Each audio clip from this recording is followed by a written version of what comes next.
Film dimulai di pelabuhan selatan Incheon di negara Korea, di mana di sana ada sekelompok mafia yang dipimpin oleh seorang pria bernama Tomo, yang tengah menyiksa seorang polisi yang identitas aslinya telah terbongkar. Lalu tak lama datang sekelompok orang lainnya yang dipimpin oleh seorang laki-laki yang kita sebut saja sebagai Hasan, di mana Hasan adalah rekan bisnis Tomo dalam pengedaran narkoba jenis baru bernama Hyper, di mana kedatangan Hasan untuk meminta bagian atas penjualan narkoba yang telah mereka lakukan. Dan inilah tidak ada jalan keluar. 이 새끼 경찰이야.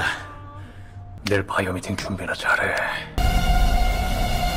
Kemudian kita akan diperlihatkan dengan sekelompok pria yang tengah menagih hutang pinjaman online atau pinjol yang sudah menumpuk, di mana mereka harus menggunakan cara kekerasan kepada nasabahnya sebab sangat sulit untuk ditagih meskipun sudah dibujuk. Namun sayangnya kekerasan yang mereka lakukan menimbulkan kericuhan yang membuat jalanan di sana menjadi sangat semrawut, di mana hal itu membuat salah seorang security di sana memutuskan untuk melerai mereka, tapi malah ditimpuk. Sampai akhirnya datang seorang pria bernama Sokdo, di mana dia adalah tokoh utama di dalam film ini yang memiliki kemampuan di luar Nurul, bahkan sampai membuat Thanos menunduk. Hal itu bisa dibuktikan ketika Sokdo berhasil melumpuhkan para penagih hutang dengan hanya beberapa tumbuk, sampai akhirnya mereka semua tunduk.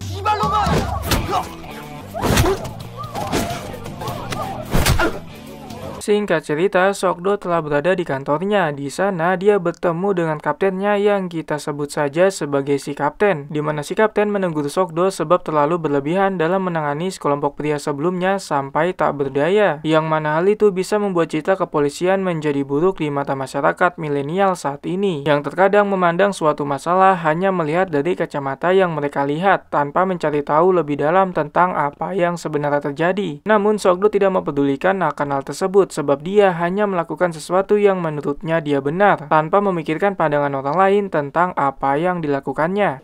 그냥 딱 보면 알지. 야 근데 제발 좀 좋게 데려와. 민중의 몽둥이 아니야? Lalu tak lama, Sokdo bersama dengan timnya mendapatkan sebuah misi, yaitu menyelidiki kasus tewasnya seorang perempuan yang jatuh dari atas gedung. Diketahui dugaan sementara wanita itu tewas disebabkan oleh kobam yang berlebihan sehingga tidak bisa mengendalikan diri sampai akhirnya harus terjatuh dari atas gedung. Usut punya usut, sebelum kematiannya, sang wanita kobam bersama dengan seorang pria di salah satu klub yang ada di sana bernama Klub Orange, di mana Sokdo akan mulai melakukan penyelidikannya dari klub tersebut. Namun sebelum itu dia bersama anak buahnya melakukan otopsi terlebih dahulu supaya mengetahui penyebab sebenarnya wanita itu tewas. 사망자 가족, 피해자 동선은 근처 CCTV 클럽 오렌지? Beberapa waktu kemudian, hasil otopsi sudah keluar, di mana sang dokter menjelaskan bahwa luka yang didapatkan oleh korban memanglah berasal dari kecelakaan. Namun, itu bukanlah penyebab sang korban tewas. Yang menyebabkannya tewas adalah serangan jantung yang disebabkan oleh obat-obat terlarang atau narkoboy jenis baru, yaitu Hyper. Usut punya usut bahwa Hyper memiliki efek yang jauh-jauh lebih kuat dibandingkan dengan narkoboy jenis lain, seperti kokain dan teman-temannya. Lalu tak lama, sang dokter kembali menegaskan bahwa sang korban tewas bukanlah karena terjatuh dari atas gedung, melainkan karena obat terlarang yang ada di dalam tubuhnya. Bahkan sebelum terjatuh, sang korban sudah dalam keadaan meninggoy. Mengetahui fakta tersebut membuat Sokdo menyadari bahwa mayat si korban sengaja dibuang dari atas gedung supaya seolah-olah si korban meninggoy karena kecelakaan, yang artinya bahwa ini adalah kasus pembunuhan, di mana Sokdo langsung memberitahu sang kapten bahwa dia akan menyelidiki kasus ini sampai tuntas. 외상은 두부 손상, 지금 사망자 혈액에서도 꽤... 형, 이거 살인 사건이야. Pada malam harinya, Sokdo bersama dengan salah satu rekannya yang kita sebut saja sebagai Changsu sudah berada di dalam Klub Orange. Di sana banyak sekali muda-mudi yang tengah menghabiskan masa mudanya dengan berjoget mengikuti irama musik. Di mana di tengah situasi tersebut, Sokdo menyuruh Changsu berpencar untuk mencari petunjuk apapun itu. Sedangkan dia akan mencari orang yang bertanggung jawab atas tempat tersebut dengan cara memasuki ruangan VVIP. Namun sayangnya Sokdo dicegah oleh pihak keamanan di sana dengan cara yang tidak sopan, di mana dia didorong bahkan digampar oleh penjaga di sana, dan itu adalah sebuah kesalahan yang sangat besar karena Sokdo langsung membalasnya hanya dengan satu pukulan saja yang membuat penjaga itu langsung turun seketika. 아니 나 여기 그 일행이 있어가지고 Setelah melumpuhkan penjaga, Sok-do langsung masuk ke dalam ruangan, di mana di sana dia melihat ada dua orang anak muda yang tengah bertransaksi narkoboy. Lalu tak lama Sok-do mengikuti salah seorang di antara mereka yang diduga sebagai pengedar sampai masuk ke dalam toilet. Di sana dia langsung mengamankan narkoboy itu untuk dijadikan sebagai barang bukti. Kemudian memberikan barang itu kepada Chang-su sembari menyuruhnya untuk menghubungi kantor pusat supaya mendapatkan bantuan karena mereka akan merazia kafe tersebut. 야, 이거 마약이지? 뭐 갖고 와? 야, 너 우리 아빠 마약이야.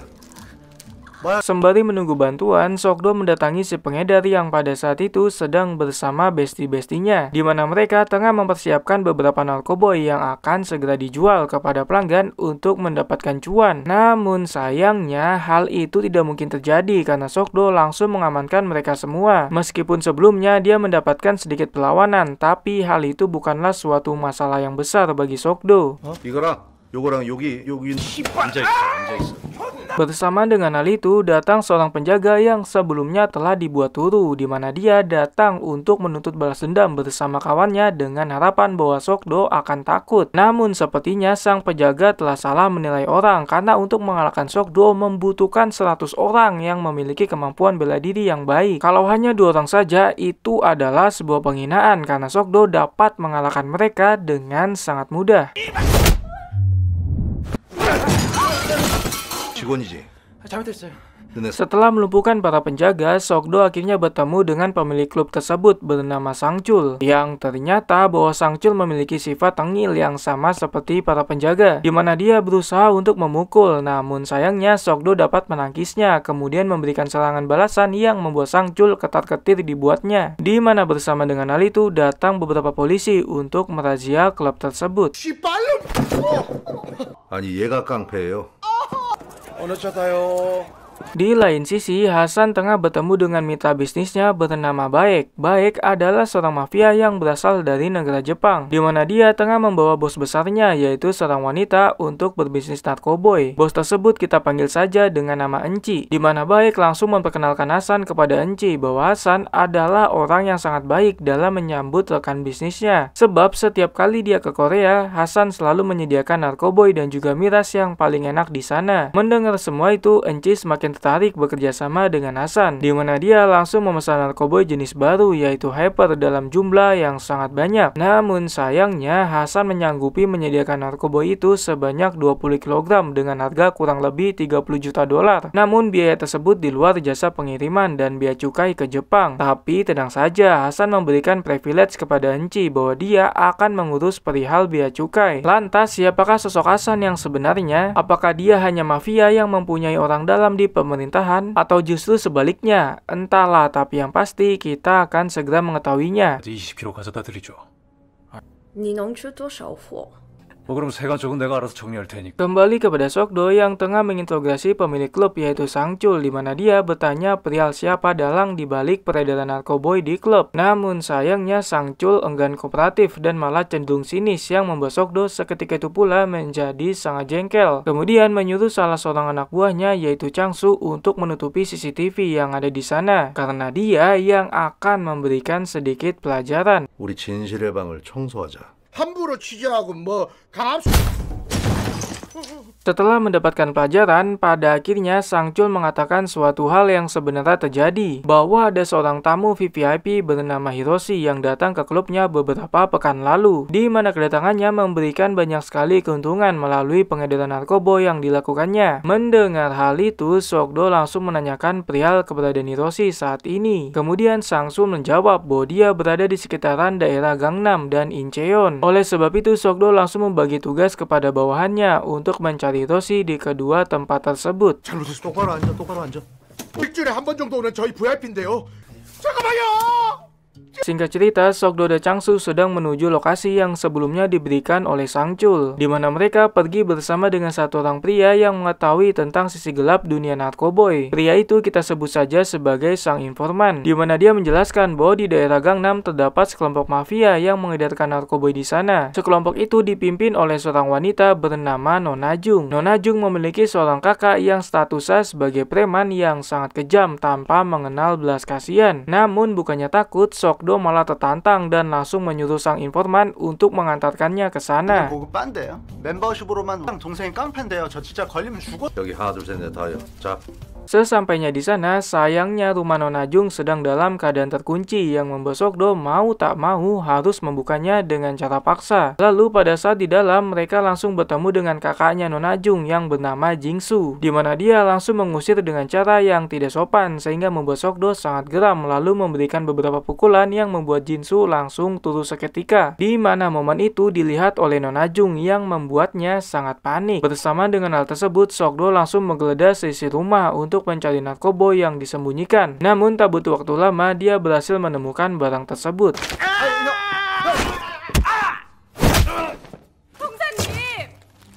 Beberapa menit setelahnya, tepat ketika Jingsu sudah terbangun dari tidurnya, Sok-do langsung menginterogasi mereka dengan memberikan janji manis seperti orang-orang yang tengah mencari suara untuk tujuan tertentu, di mana dia berjanji akan meringankan hukuman apabila mau berkata jujur perihal asal-muasal narkoba itu bisa didapatkan, di mana hal itu membuat Nona Jung langsung angkat suara bahwa narkoba yang mereka dapatkan berasal dari seorang pria, yaitu Hiroshi, yang ternyata adalah seorang yakuza yang memproduksi narkoba itu secara mandiri. Namun bersama dengan hal itu, tiba-tiba saja sang kapten menghubungi untuk memberitahu bahwa mereka berhasil menemukan keberadaan Hiroshi yang saat ini sedang berada di sebuah apartemen, di mana Sok-do langsung bergegas menyusul mereka. 어디 경찰한테 주먹질이야 이 새끼가.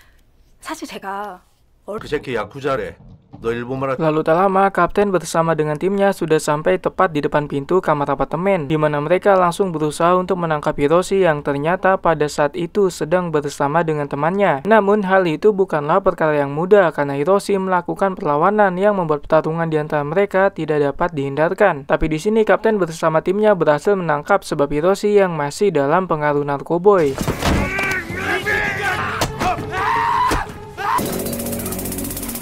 Setelah menangkap Hiroshi, mereka akan langsung membawanya ke markas, di mana di tengah perjalanan, kapten menanyakan perihal senjata pistol yang Hiroshi miliki yang ternyata adalah milik pihak kepolisian. Namun sayangnya Hiroshi enggan menjawab sebab dia adalah yakuza yang berasal dari Jepang yang tidak mengerti bahasa Korea. Di mana bersama dengan hal itu, tiba-tiba saja Sok-do menghubungi untuk menanyakan perihal operasi mereka. Lalu kapten menjawab bahwa mereka berhasil menangkap Hiroshi beserta narkobanya sebanyak 20 kg. Namun tiba-tiba ada sebuah mobil yang dengan sengaja menabrak kapten bersama dengan tim yang membuat Sok-do seketika itu pula menjadi sangat cemas. 형 어떻게 됐어? 지금 이 새끼 집에서 마약이 엄청 나와. Setelah insiden terjadi, datang sekelompok orang yang langsung menghampiri mobil untuk mengambil semua narkoba yang ada, di mana kapten bersama timnya tidak bisa berbuat apa-apa sebab mereka dalam keadaan pingsan. Namun tidak dengan Hiroshi yang masih sadar pasca insiden terjadi, lalu meminta kepada sekelompok penjahat itu supaya dirinya dibawa bersama mereka. Tapi sayangnya nasib berkata lain karena Hiroshi langsung dibunuh dengan sangat sadis, di mana hal itu menandakan bahwa dia bukanlah bagian dari kelompok itu karena ternyata mereka hanya mengincar narkoboynya saja.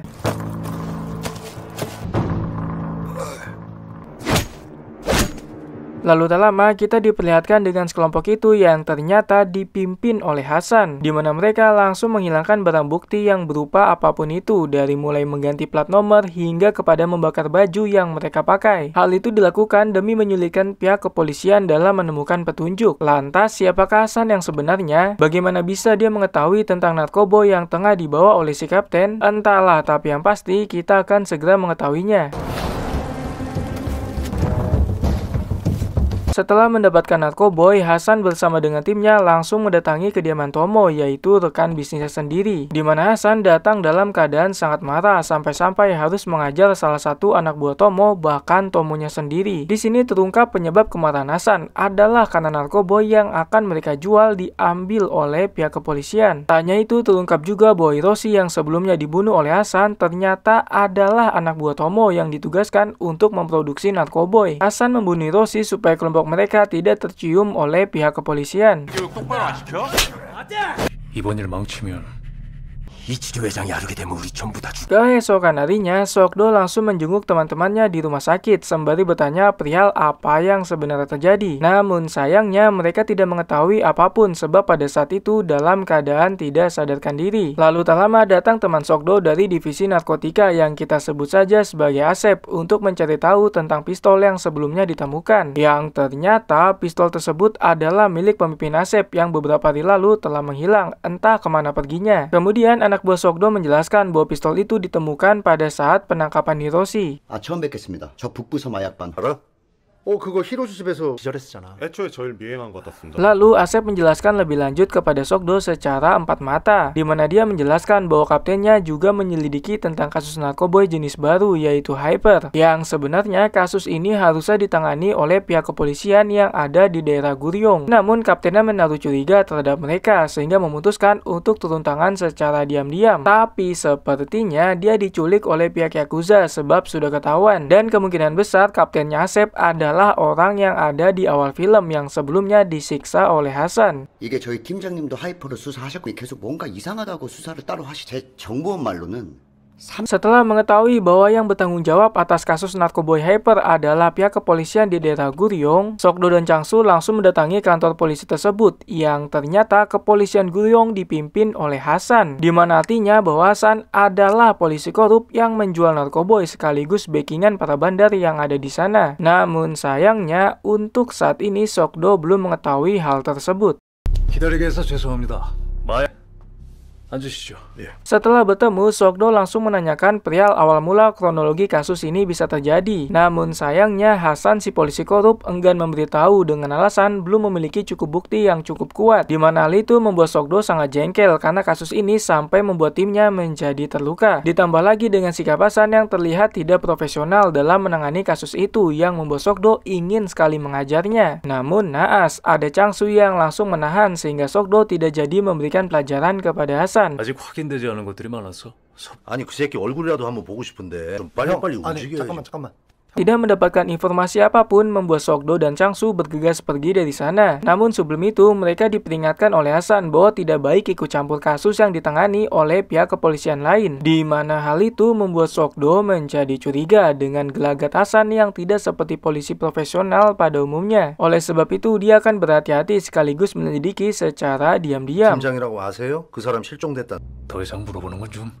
뭐 나오는 거 있으면 여기로 연락 좀 주십시오. Singkat cerita, di tengah perjalanan mereka membahas perihal target mereka selanjutnya yang memiliki keterkaitan dengan Yakuza, di mana targetnya kali ini adalah seorang pria bertubuh besar yang kita sebut saja sebagai Bobo, yang memiliki sebuah klub sekaligus penjual mobil-mobil bekas, di mana dengan sengaja Sokdo bertemu langsung dengan Bobo di sebuah parkiran mobil. Terlihat jelas bahwa Bobo adalah orang yang sangat arogan karena dia berusaha mengintimidasi Sokdo ketika pertama kali bertemu, di mana hal tersebut adalah sebuah kesalahan besar karena Sokdo langsung menghajarnya hanya dengan satu pukulan saja sampai akhirnya dia harus turu. 자꾸 까불지 말고 이거 좀 빨리. 야 정신 차려.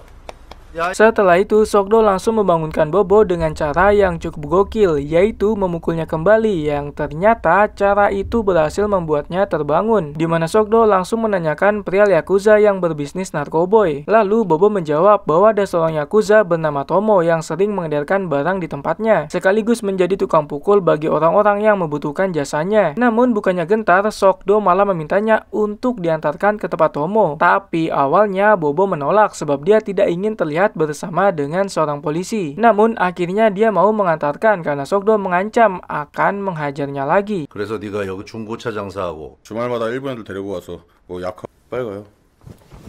Kemudian kita akan diperkenalkan dengan bapak-bapak tua bernama Ichijo yang ternyata adalah seorang bos Yakuza yang cukup ditakuti di Jepang, di mana dia sudah mengetahui perihal Tomo yang berbisnis narkoboy tanpa sepengetahuan dan seizin darinya. Oleh sebab itu dia mengutus seorang pembunuh bayaran yang sangat ditakuti. Pembunuh bayaran itu bernama Riki. Usut punya usut bahwa Riki adalah orang yang selalu menuntaskan setiap masalah yang dihadapi oleh Ichijo, di mana sampai saat ini dia belum pernah gagal satu kali pun dalam menjalankan misinya. 薬見つけ次第すぐに戻ります。 Bersama dengan hal itu, Hasan sedang bertemu dengan rekan bisnisnya untuk transaksi narkoboy, di mana mereka tengah menunggu kedatangan Tomo karena dialah yang membawa barang tersebut. Namun tak lama, Tomo menghubungi Hasan bahwa dia sedang mengamankan diri karena ternyata dia sudah mengetahui kedatangan Ricky yang diutus oleh Ichijo, dan dia membawa semua narkoboy untuk menjamin keselamatannya sendiri karena ternyata semua narkoboy tersebut adalah milik Ichijo. Jadi sudah jelas bahwa Ichijo mengutus Ricky untuk mengambil hak atas narkoboy sekaligus membunuh Tomo yang telah berani mencuri barang miliknya.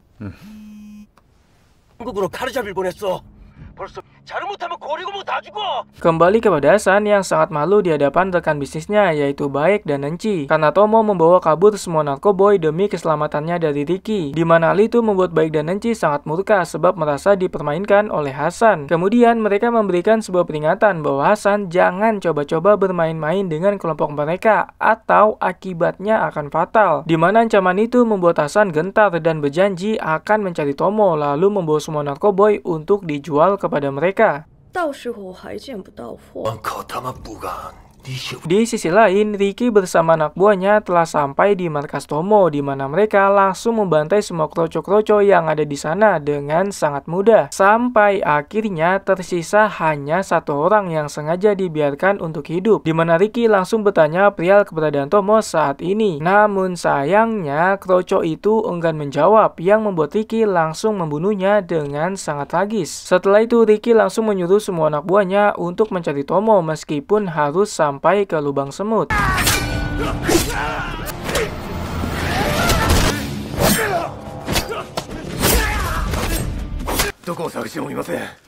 Kembali kepada Sokdo yang sudah sampai di sebuah klub tempat biasanya Tomo nongkrong, di mana Bobo langsung menyuruh kenalannya untuk mengantarkan Sokdo dan kawan-kawan ke ruangan khusus yang berisi Yakuza. Di sana Sokdo langsung menanyakan perihal Tomo, namun sayangnya mereka semua enggan menjawab dan malah mencoba cari masalah dengan berniat mengajarnya. Sampai akhirnya terjadilah sebuah pertarungan sengit di antara mereka, di mana Sokdo dapat melumpuhkan para Yakuza dengan sangat mudah meskipun hanya sebatas kroco.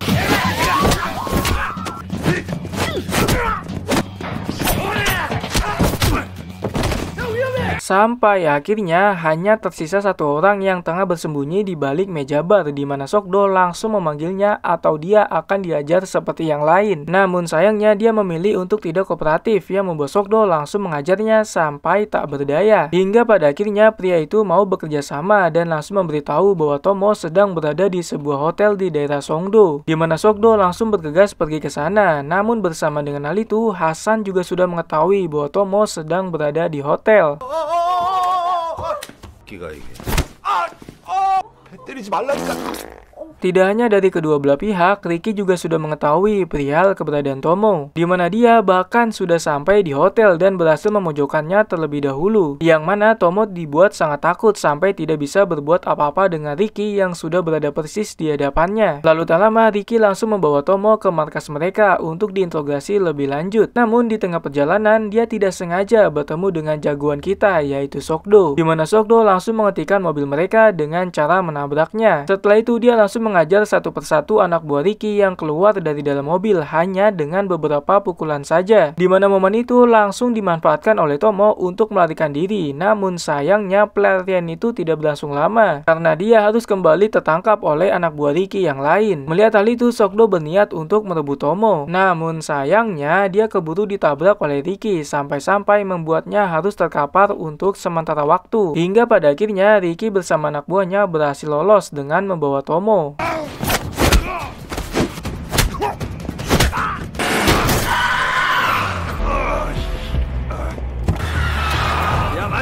Singkat cerita, Ricky sudah membawa Tomo ke markas mereka, di mana dia langsung menanyakan perihal keberadaan narkoboy yang saat ini sedang disembunyikan. Namun sayangnya Tomo enggan menjawab secara detail karena dia ingin menukar narkoboy itu dengan keselamatannya. Akan tetapi Ricky tidak tertarik dengan tawaran tersebut karena dia yakin bisa menemukannya secara mandiri. Sampai pada akhirnya dia membunuh Tomo dengan sangat tragis, lalu menyuruh semua anak buahnya untuk fokus mencari narkoboy yang telah disembunyikan.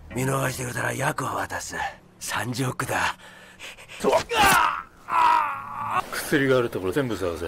Keesokan harinya, berita kematian Tomo sudah sampai ke telinga Hasan, di mana hal itu membuatnya sangat kesal sebab semakin sulit menemukan narkoboy karena hanya Tomo lah yang mengetahui keberadaannya. Namun bersama dengan hal itu, Sokdo juga telah mengetahui perihal kematian Tomo lewat salah satu anak buah dia yang sengaja dijadikan sebagai informan, di mana kematian Tomo juga berdampak buruk kepada Sokdo karena semakin sulit menemukan jaringan Yakuza yang berbisnis gelap di Korea. 잘 몰라? 일로 와. 일로 와, 내가 알려줄게. Kemudian Sokdo meminta segala informasi tentang Yakuza yang terlibat dalam kasus ini, di mana sang informan langsung menjelaskan perihal jaringan mereka beserta tugasnya masing-masing seperti Tomo yang memiliki job desk untuk membuat narkoboy, lalu diserahkan kepada sang pemimpin yaitu Ichijo, namun dia malah mengkhianatinya, hingga kepada Riki yang memiliki tugas sebagai pembunuh bayaran apabila ada pengkhianat, sekaligus orang yang bertanggung jawab dalam menyelesaikan masalah yang dialami oleh Ichijo. Mendengar semua itu, Sokdo akan berusaha keras untuk menangkap mereka dengan cara mencari narkoboy itu terlebih dahulu yang nantinya akan dijadikan sebagai umpan. 이야, 형사님들 이런 토모가 일본에서 원료를 다 가미 회장 직속 해결사 그쪽 그냥 두 새끼 한꺼번에 다 잡으면 돼. Bersamaan dengan hal itu, Hasan sudah menyuruh salah seorang anak buahnya untuk mencari narkoboy yang disembunyikan oleh Tomo. Namun naasnya dia tidak sengaja bertemu dengan Riki bersama anak buahnya, di mana mereka langsung mengajar anak buah Hasan dengan sangat brutal sampai pada akhirnya dia harus meninggoy.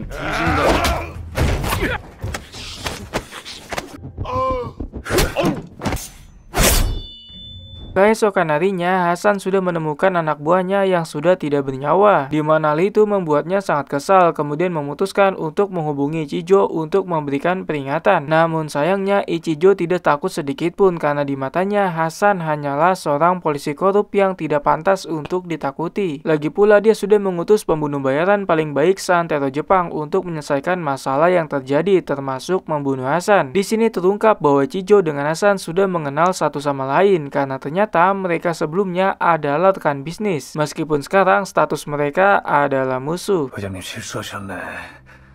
토모가라 대문이소. 그동안 많이 벌게 해줬잖아.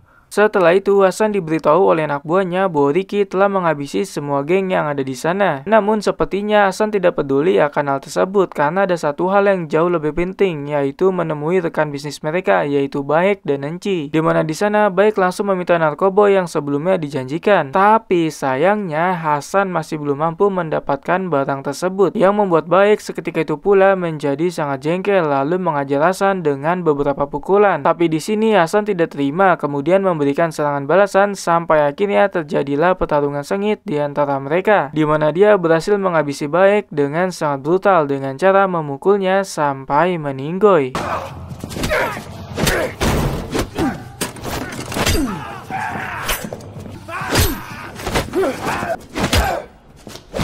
Kembali kepada Sokdo yang sudah mendengar berita kematian anak buah Hasan, di mana dia langsung mendatangi TKP yang kebetulan sudah ada petugas di sana. Lalu salah satu petugas memberitahu bahwa ini adalah kasus pembunuhan yang melibatkan anggota kepolisian. Mendengar hal itu, Sokdo bertanya perihal waktu pembunuhan terjadi. Kemudian sang petugas menjawab bahwa kasus tersebut terjadi pada pukul jam 2 pagi ketika anak buah Hasan sedang mencari sesuatu di markas Tomo. 이강호? 사망 시간이 어떻게 돼요? Setelah itu, Sokdo langsung mendatangi markas Hasan untuk menanyakan apa yang sebenarnya telah terjadi. Namun sayangnya dia hanya bertemu dengan Kroco yang sangat tidak sopan. Sampai-sampai terjadi perselisihan di antara mereka, di mana Sokdo langsung memberikan pelajaran kesehatan kepada Kroco tersebut, kemudian pergi dari sana. Namun mulai dari sini kecurigaan Sokdo terhadap Hasan semakin kuat. 그래 씨발 뭐 어쩔래? 또 볼 것 같은데 미리 힘 빼지 말자. Di tengah perjalanan, Sokdo kembali bertanya perihal tempat yang sering dijadikan pertemuan oleh para Yakuza. Lalu sang informan menjawab bahwa ada sebuah pelabuhan yang dulunya seringkali dijadikan sebagai tempat bertemu. Namun sayangnya kini pelabuhan tersebut sudah tidak lagi dikelola oleh para Yakuza. Mendengar hal itu, Sokdo memutuskan untuk pergi ke sana dengan harapan bisa mendapatkan informasi perihal keberadaan narkoboy beserta para Yakuza. 뭔가 확실한 걸 찾아야 돼. 아니다.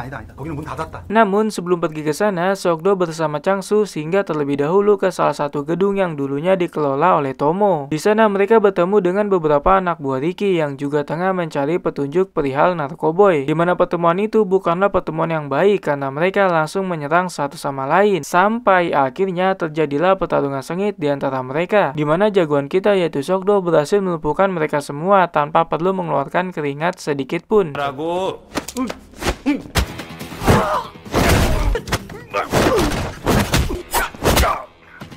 Setelah itu, Sok-do langsung mengintegrasi salah satu Yakuza yang diduga sebagai pentolannya Riki, di mana dia bertanya perihal apa maksud dan tujuan mereka datang jauh-jauh ke Korea. Lalu pentolan tersebut menjawab bahwa mereka datang hanyalah untuk uang semata. Namun di sini Sok-do tidak percaya karena dia yakin bahwa mereka datang ke sini bukanlah karena uang, melainkan karena narkoboy. Tapi sepertinya pentolan tersebut tidak mengetahui perihal keberadaan barang tersebut, sampai akhirnya Sok-do memutuskan untuk menangkap mereka semua. 너네 약 찾으러 왔지? 마지대 싫어나이. 동구야. 예. 얘네들 다 Setelah itu, Sok-do menggeledah sisi ruangan dan berhasil menemukan sebuah kartu akses berlogo Yakuza, di mana kartu tersebut terdapat sebuah nama, yaitu Lucy, dan kebetulan di sana ada sebuah kapal yang memiliki nama yang sama, di mana Sok-do langsung menggunakan kartu tersebut untuk membuka kapal dan berhasil menemukan sebuah ruangan yang dikunci rapat. Lalu dia memutuskan untuk mengeluarkan sedikit tenaganya untuk membuka ruangan tersebut, yang ternyata ruangan itu digunakan untuk memproduksi narkoboy. Namun beberapa waktu kemudian, Chang-su berhasil menemukan sebuah berangkas yang terkunci dengan kode, di mana Sok-do langsung menggunakan kepintarannya untuk memecahkan kode tersebut. Tapi sayangnya hal itu tidak berhasil, yang membuatnya seketika itu pula menjadi sangat jengkel. Kemudian memutuskan untuk membukanya dengan menggunakan kekuatan yang dimilikinya sampai akhirnya 야 이거 금고잖아 임마. 이런 mereka hanya menemukan seutas tali panjang yang disimpan di dalamnya, di mana Sok-do langsung menyadari bahwa tali itu digunakan untuk mengikat sesuatu yang penting, yang ternyata sesuatu itu adalah narkoboy yang disimpan di dalam air laut dengan cara digantung di kapal, yang mana penemuan itu membuat Sok-do sangat senang. Setelah berhasil menemukan narkoboy, Sok-do memiliki sebuah rencana untuk menangkap para Yakuza sekaligus mengungkap kebusukan Hasan. Namun dia membutuhkan kontribusi dari Bobo untuk menjalankan rencananya, di mana Bobo diperintahkan untuk membuat perjanjian kepada Hasan dengan menggunakan narkoboy, yang mana Bobo mau melakukannya asalkan keselamatannya dijamin oleh pihak kepolisian. 이거 왜 보여준대요? 근데 네가 잡을 수 있어. Singkat cerita, Bobo langsung menghubungi Hasan untuk memberitahu bahwa narkoboy yang mereka cari sedang berada di tangannya. Namun dia tidak ingin menyerahkan barang tersebut secara cuma-cuma, di mana Bobo ingin dibiarkan untuk menjalankan bisnis gelap tanpa adanya campur tangan dari pihak kepolisian. Mendengar hal itu, Hasan menyanggupi lalu memberikan sebuah alamat tempat di mana mereka akan bertemu, sembari menutup teleponnya, di mana hal itu membuat Sok-do sangat senang karena telah berhasil menjebak Hasan. Setelah itu dia menghubungi anak buahnya untuk menyiapkan pasukan karena sebentar lagi mereka akan menangkap penjahat yang sesungguhnya. 마약 사건 넘겨주시면은 주소 찍어줄 테니까 범인 찾았고 현장에서 덮칠 거야. Bersama dengan hal itu, rupa-rupanya Hasan memiliki rencana yang cukup pintar, di mana dia menemui Riki untuk membuat kesepakatan, yang ternyata Hasan membocorkan soal lokasi pertemuannya dengan Bobo. 너 이치로 약 잡고 싶지? 나랑 거래 하나 하자. Beberapa waktu kemudian, Bobo sudah sampai di alamat yang sebelumnya sudah disepakati sembari diperhatikan oleh Sok-do dan kawan-kawan, di mana dia langsung menghubungi Hasan untuk menanyakan perihal keberadaannya. Lalu Hasan menjawab bahwa dirinya ada di lantai 3 gedung sedang menunggu kedatangannya, di mana Bobo langsung bergegas pergi. Namun sesampainya di sana, dia tidak menemukan keberadaan Hasan. Yang dia temukan adalah Riki bersama pasukan yang sudah siap untuk membunuh, di mana hal itu membuatnya sangat takut, kemudian berteriak sekencang-kencangnya memanggil nama Sok-do. Sesampainya di sana, Sok-do melihat bahwa Bobo telah ditangkap oleh para kroco. Namun ketika akan menyelamatkan, tiba-tiba saja dia dipentung oleh 2 orang dari belakang dengan menggunakan sebuah besi yang membuatnya langsung turun seketika.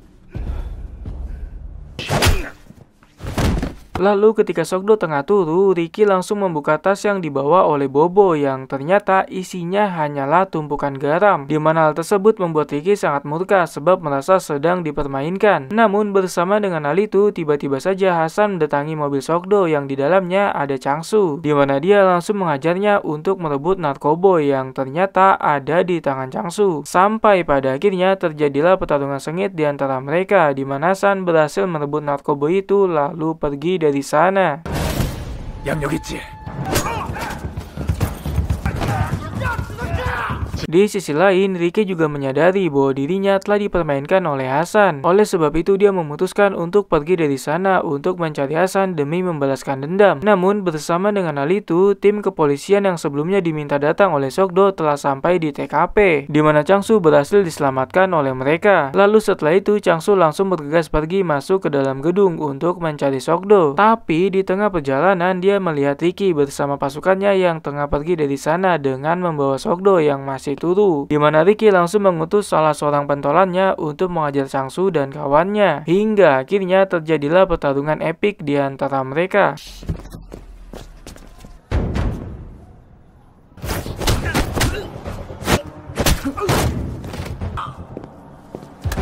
Setelah melumpuhkan Changsu, Ricky membawa Sokdo ke markas mereka untuk diinterogasi perihal narkoboy. Di sana Sokdo dipaksa memberitahu perihal keberadaan barang tersebut dengan cara dipukuli sampai mau mengaku. Namun sayangnya hal itu sia-sia karena Sokdo mempunyai keteguhan hati untuk tidak memberitahunya. Sampai akhirnya tiba-tiba saja Hasan menghubungi Ricky untuk mengejek sebab narkoboy yang mereka cari ada di tangannya. Di mana hal itu membuat Ricky sangat murka. Namun bersama dengan hal tersebut, tiba-tiba saja Sokdo sudah menghabisi kroco-kroco yang memukulinya, yang membuat Ricky langsung mengutus pentolannya untuk mengajar Sokdo. Tapi yang terjadi,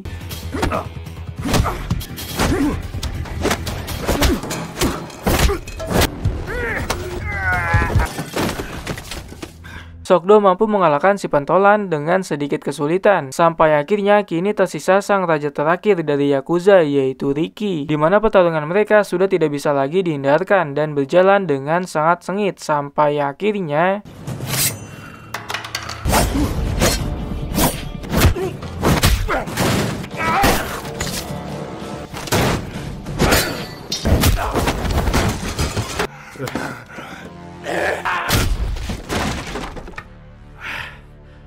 Sokdo berhasil mengalahkan Ricky dengan nafas yang terengah-engah, di mana Ricky dibuat turu untuk beberapa saat. Namun aksi Sokdo tidak berhenti sampai di situ karena dia harus bergegas pergi mengejar Hasan yang sudah berhasil mengambil alih narkoboy. Di mana bersama dengan hal itu, untungnya saja tim kepolisian sudah tiba di sana sehingga Sokdo bisa pergi dari sana.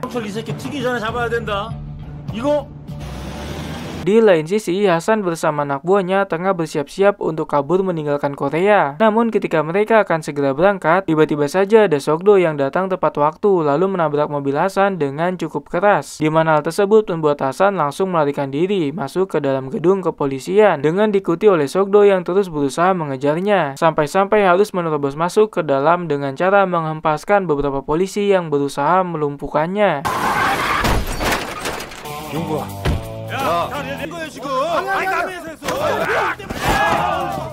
Sesampainya di dalam, Sokdo sempat kehilangan Hasan, namun untungnya saja di dalam tas narkoboy tersebut terdapat sebuah handphone, di mana dia langsung menghubungi HP tersebut supaya mengetahui keberadaan Hasan. Dan ternyata cara itu berhasil, di mana Sokdo berhasil menemukan keberadaan Hasan. Kemudian terjadilah pertarungan sengit di antara mereka, di mana Hasan nampaknya menyadari bahwa kemampuannya bela diri sangat sulit untuk mengalahkan Sokdo. Sampai akhirnya dia mencoba untuk memberikan penawaran dengan cara membagi hasil penjualan narkoboy. Tapi yang terjadi,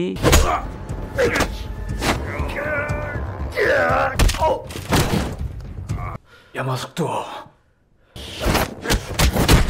Sokdo bukanlah polisi korup yang matanya akan hijau ketika mendapatkan keuntungan berupa cuan yang banyak di depan matanya. Dia adalah polisi yang selalu menjunjung tinggi rasa keadilan sosial bagi seluruh rakyat. Dan dia bukanlah polisi yang suka memilah serta memilih siapa orang yang harus diadili. Siapapun itu akan dia tindak secara prosedur pihak kepolisian yang berlaku, tanpa mengenal kelas apalagi jabatan. Di mana dia langsung mengajar Hasan dengan penuh rasa hausnya keadilan, sampai akhirnya Hasan harus tumbang.